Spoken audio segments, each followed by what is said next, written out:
അച്ഛൻ നിന്നെ ഈ വേഷത്തിൽ അച്ഛൻ നിന്നെ ഇവിടുന്ന് പറഞ്ഞയക്കാമെന്നാണ് വിചാരിച്ചിരുന്നത്. സാരിയൊക്കെ കൊടുത്ത് സ്വർണ്ണാഭരണങ്ങളൊക്കെ ധരിച്ചൊരു നവവധുവിൻ്റെ വേഷത്തിൽ നിന്നെ സന്തോഷത്തോടുകൂടി ഈ വീട്ടിൽ നിന്ന് പറഞ്ഞയക്കണമെന്ന് അച്ഛൻ വിചാരിച്ചത്. പക്ഷെ അച്ഛനത് പറ്റിയില്ല. എന്നാലും ഇപ്പം ഇറങ്ങുമ്പോഴെങ്കിലും നീ വേഷമിട്ട് കണ്ടതിൽ അച്ഛന് ഭയങ്കര സന്തോഷമുണ്ട്. എൻ്റെ മോളെ എന്തൊരു സുന്ദരിയാ എന്നൊക്കെ പറഞ്ഞിട്ട് ഇങ്ങനെ ശബ്ദമായിട്ടറി കണ്ണ് നിറഞ്ഞ് പറയാണ് ബാലചന്ദ്രൻ. അത് കേൾക്കുമ്പോൾ നിറക്കണ്ണുകളോടെയാണ് അലീന നിൽക്കണം. അലീന എന്നാൽ വീടിൻ്റെ പടിയിറങ്ങാണ്.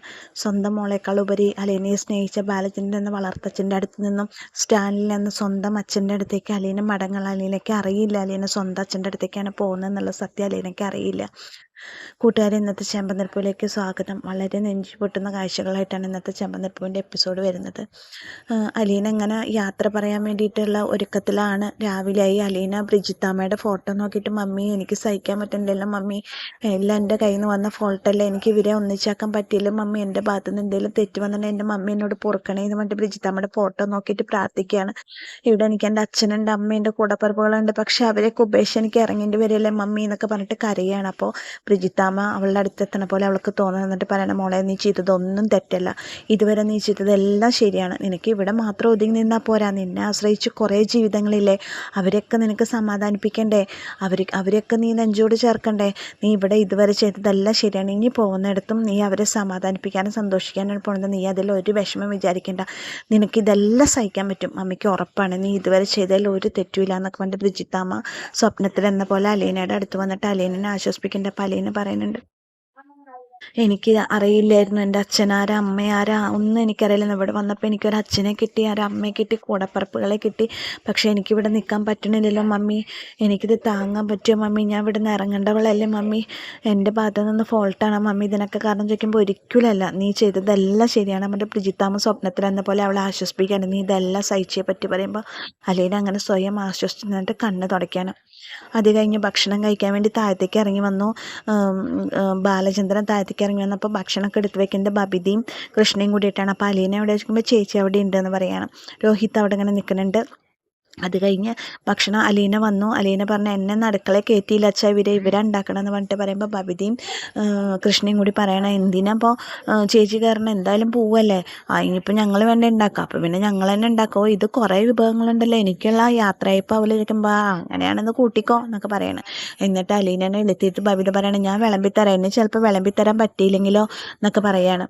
അപ്പോൾ അലീന പറയും, അത് എന്തൊരു വർത്താനായിട്ട് നീ പറയണേ, ഞാൻ ഇനിയും വരും, നിങ്ങളുടെ കൂടെയൊക്കെ താമസിക്കും ചെയ്യും, ഒക്കെ ചെയ്യും, ഞാൻ ഒരു പോക്ക് അങ്ങ് പോവല്ലോ എന്നൊക്കെ പറയണം. അപ്പോൾ കൃഷ്ണ ചോദിക്കണം, ചേച്ചി പോയാൽ എല്ലാം ശരിയാവും തോന്നുന്നുണ്ട് ചോദിക്കുമ്പോൾ അലീന പറയണ, എല്ലാം അറിയുന്ന മോളെ നീ ഇങ്ങനെ പറയല്ലേ എന്ന് പറയുമ്പോൾ കൃഷ്ണ പെട്ടെന്ന് മൗനം പാലിക്കുകയാണ്. ഇതൊക്കെ കേട്ടിട്ട് രോഹിത്ത് അലീനയുടെ തന്നെ മുഖത്തേക്ക് നോക്കിയേക്കണം. അവൻ ഇപ്പോൾ പൊട്ടും എന്നുള്ള പോലെയാണ് അവൻ ഇരിക്കുന്നത്. അലീനയ്ക്ക് ആരെയും ഫേസ് ചെയ്യാൻ വയ്യ. അങ്ങനെ അവർ ഫുഡൊക്കെ കഴിക്കാൻ കൃഷ്ണയോടും ബബിതോടും ഇരിക്കാൻ പറയാണ് കഴിക്കാൻ. അങ്ങനെ അവർ ഫുഡൊക്കെ കഴിക്കുകയാണ്. ഫുഡൊക്കെ കഴിച്ചു കഴിഞ്ഞു.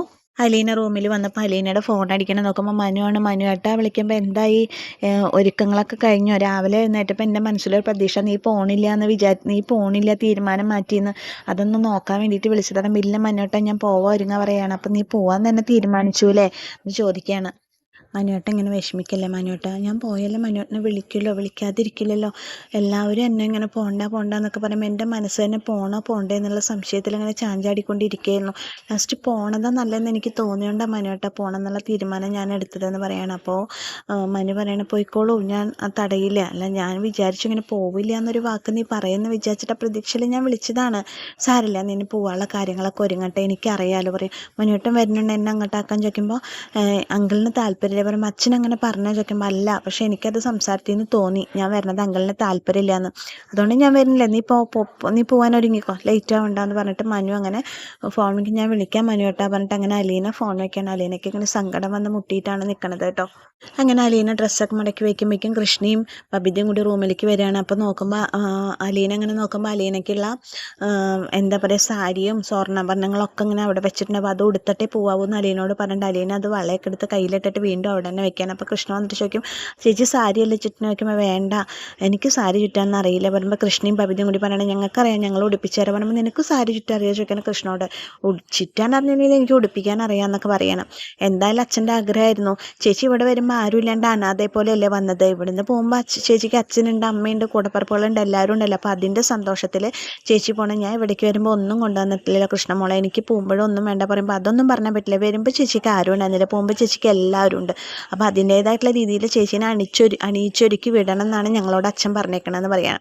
അങ്ങനെ അവർ രണ്ടുപേരും കൂടി അലീനേനെ പുറപ്പിടിച്ച് സാരിയൊക്കെ ചുറ്റിച്ച് നല്ലൊരു മണവാട്ടിപ്പെണ്ണിനെ പോലെ മാലയും ആഭരണങ്ങളും ഒക്കെ ഇടിച്ച് കമ്മലൊക്കെ ഇടിച്ച് നല്ല സുന്ദരി കുട്ടിയായിട്ട് അണിയിച്ചൊരുക്കിയേക്കാണ്. അപ്പോഴേക്കും ബബിതയ്ക്ക് കണ്ണൊക്കെ തന്നിട്ട് ബബിത പറയണേ ഞാൻ പോവാന്ന് പറഞ്ഞിട്ട് ബബിത അവിടെ നിന്ന് പോവാണ്. കൃഷ്ണയാണെങ്കിൽ അലീനയെ കെട്ടിപ്പിടിച്ച് കരയാണ് കേട്ടോ. ഈ സമയത്ത് ബാലചന്ദ്രൻ ഒരുങ്ങാണ്. ബാലചന്ദ്രൻ ആകെ വെപ്രാളപ്പെട്ടിട്ടാണ്. ഈ സമയത്ത് ഗോവർദ്ധനെ വിളിക്കും. ഗോവർദ്ധനോട് ചോദിക്കും, ഗോവർദ്ധ ഓഫീസിലേക്ക് ഇറങ്ങി പോവുക ബാലേട്ടൻ വരുന്ന ചോദിക്കുമ്പോൾ ഞാനില്ല പറയുമ്പം അതെന്ത് പറ്റി വയ്യായിക വല്ലതുകൊണ്ട് ചോദിക്കുമ്പോൾ ഇല്ല എനിക്കിന്ന് അലീനനെ കൊണ്ടുപോയാക്കാൻ പോകണ്ടേ ഗോവർദ്ധ, അപ്പോൾ പോകണം പറയുമ്പോൾ ബാലേട്ടൻ ഞാൻ വരണോ ചോദിക്കുമ്പോൾ വേണ്ട ഞാൻ പോയിക്കോളാം. ബാലേട്ടൻ തിരിച്ച് ഒറ്റയ്ക്ക് ഡ്രൈവ് ചെയ്യണ്ടേ? സാരില്ല ഞാൻ എന്തായാലും ചിലപ്പോഴേ വരുള്ളൂ, എനിക്കിന്നൊരു ദിവസം ഒറ്റയ്ക്ക് ഇരിക്കണം, നാളെ ഞാൻ വരില്ല. അപ്പോൾ പിള്ളേർ ഇവിടെ ഒറ്റയ്ക്കല്ലേ ചോദിക്കുമ്പോൾ പറയാണ് ഇല്ല എന്തായാലും ഞാൻ അവളെയും കൂട്ടി ഇറങ്ങിയെന്ന് പറഞ്ഞാൽ കെട്ടിയിരുന്നുള്ളും അവരമ്മ വരാതെ ഒന്നും ഇരിക്കില്ല എന്നൊക്കെ പറയണം. അപ്പോൾ ഗോവർദ്ധൻ പറയണം ബാലേട്ടാ തനിച്ചിരിക്കണോ ഞാൻ വരണ ചോദിക്കുമ്പോൾ വേണ്ടടാ എൻ്റെ ഏറ്റവും വലിയ ശക്തിയല്ലേ ഇന്ന് ചോർന്ന് പോണത്, രാവിലെ മുതൽ ശക്തി ചോർന്ന് പോയിട്ടാണ് ഞാൻ ഇരിക്കണത്, എനിക്കിനി ആ ശക്തി തിരിച്ചു വരുത്തണം, ഞാൻ തിരിച്ചു വരുത്തണ്ടേ, കൈതക്കിലെ ബാലേന്ദ്രനല്ലടാ ഞാൻ, എനിക്ക് ആ ശക്തിയൊക്കെ തിരിച്ചു വരുത്തണ്ടേ, അവളെ കൊണ്ടുപോയി ആക്കി ഒരു ദിവസം എവിടെയെങ്കിലും നിന്നിട്ട് ഞാൻ വരുള്ളൂ, പൂർവാധിക ശക്തിയോടുകൂടി വരണം എന്നുണ്ടെങ്കിൽ ഞാൻ എവിടെയെങ്കിലും ഒന്ന് ഹോൾട്ട് ചെയ്യണം എന്നൊക്കെ പറയണം. ശരി ബാലേട്ടൻ്റെ ആഗ്രഹം പോലെ നടക്കട്ടെ, പിന്നെ കമ്പനിയുടെ എന്തെങ്കിലും ആവശ്യം ഉണ്ടെങ്കിൽ എന്നെ വിളിച്ചിട്ട് കിട്ടിയില്ലെങ്കിൽ മെസ്സേജ് ഇട്ടാൽ മതി. ഇല്ല ഞാൻ വിളിക്കണില്ല, ഞാൻ എല്ലാം മാനേജ് ചെയ്തോളാം, ബാലേട്ടൻ പോയിട്ട് പറഞ്ഞിട്ട് ഗോവർദ്ധൻ അങ്ങനെ ഫോൺ വെക്കുകയാണ്. അങ്ങനെ ബാലേന്ദ്രൻ താഴത്തേക്ക് ഇറങ്ങി വരുമ്പോൾ രോഹിത് അവിടെ നിൽക്കണ രോഹിതിനോട് പറയും അച്ഛനിന്ന് വരില്ല, ചിലപ്പോഴല്ല അച്ഛനിന്ന് വരില്ല, നീ ശ്രദ്ധിക്കണം കുട്ടികളെ എന്നൊക്കെ പറഞ്ഞ് രോഹിതിനെ പറഞ്ഞ് ഏർപ്പാടാക്കിയേക്കണം. അപ്പോഴത്തേക്ക് റൂം തുറന്നിട്ട് കൃഷ്ണയും നമ്മുടെ അലീനയും കൂടിയിട്ട് വരാൻ. അലീനേനെ കാണുമ്പോൾ ബാലചന്ദ്രൻ ഇങ്ങനെ നിറമഴകളോടുകൂടി നിൽക്കണം. കാരണം അലീന സാരിയൊക്കെ ചുറ്റി സ്വർണ്ണാഭരണങ്ങളൊക്കെ ഇട്ട് ശരിക്കൊരു നവവധുവിനെ പോലെയാണ് അലീന നിൽക്കണത്. അപ്പോൾ ബാലേന്ദ്രൻ പറയണം എൻ്റെ മോളെ ഇങ്ങനെ ഇവിടുന്ന് വിടണം എന്നായിരുന്നു അച്ഛൻ്റെ ആഗ്രഹം, അച്ഛന് ഭയങ്കര ആഗ്രഹമായിരുന്നു എൻ്റെ മോളെ ഇങ്ങനെ ഇവിടുന്ന് വിടണം എന്ന്, പക്ഷേ അച്ഛനതിന് കഴിഞ്ഞില്ല, അതിന് മുമ്പ് മോള് പോവാന്ന് പറഞ്ഞല്ലോ, എന്തായാലും ഇപ്പോൾ പോകുമ്പോഴെങ്കിലും എൻ്റെ മോളേനെ ഇങ്ങനെ ഒന്ന് കാണാൻ പറ്റിയില്ല, അച്ഛന് വളരെയധികം സന്തോഷമുണ്ട്, എന്തൊരു ഭംഗിയാണ് നിന്നെ കാണാൻ എന്നൊക്കെ ഇങ്ങനെ പറയാണ്. ബാലചന്ദ്രൻ സ്വന്തം മകളെ പോലെ കരുതി അലീനയെ നോക്കിയിട്ട് ഇങ്ങനെ നിഴമിഴികളോടുകൂടി നിൽക്കുകയാണ്. ഇതൊക്കെ കേട്ടിട്ട് കണ്ണ് നിറഞ്ഞ് നിൽക്കുകയാണ് രോഹിത്തും കൃഷ്ണയും. അങ്ങനെ അലീന ആ വീടിൻ്റെ പടി ഇറങ്ങാണ്, നെഞ്ചു പൊട്ടിയിട്ട് അലീനെ യാത്രയാക്കുന്ന ഭാഗങ്ങളൊക്കെ നാളത്തെ എപ്പിസോഡിലാണ്. അലീനയെ പുറപ്പെട്ടിട്ടൊരു നവവധുവിൻ്റെ വേഷത്തിൽ അലീനയെ കണ്ട ആ സന്തോഷത്തിൽ മനം നിറഞ്ഞ് നിൽക്കുകയാണ് ബാലചന്ദ്രൻ്റെ ഒരു വശമാണ്, ഒരു ഹൃദയമാണ് പറിച്ചെടുത്ത് കൊണ്ടുപോകുന്നത് നമുക്കൊക്കെ ഇന്നത്തെ എപ്പിസോഡിൽ മനസ്സിലാവും. വളരെ വളരെ വളരെയധികം വിഷമകരമായിട്ടുള്ളൊരു എപ്പിസോഡാണ് ഇന്നത്തെ മഴത്തോര് മുൻപിൽ പോകുന്നത്. അപ്പോൾ എന്നത്തെയും പോലെ കൂട്ടുകാരൻ എൻ്റെ കഥ കേട്ട് ഇഷ്ടപ്പെട്ട് കൂട്ടുകാരൻ്റെ ചാനലൊന്ന് ലൈക്ക് ചെയ്യുക, ഷെയർ ചെയ്യുക, സബ്സ്ക്രൈബ് ചെയ്യുക. സത്യം പറഞ്ഞാൽ ഇന്നത്തെ കഥ പറഞ്ഞിട്ട് എനിക്ക് ഭയങ്കര ഇമോഷണലായി. അപ്പോൾ എല്ലാ കൂട്ടുകാർക്കും താങ്ക് യു.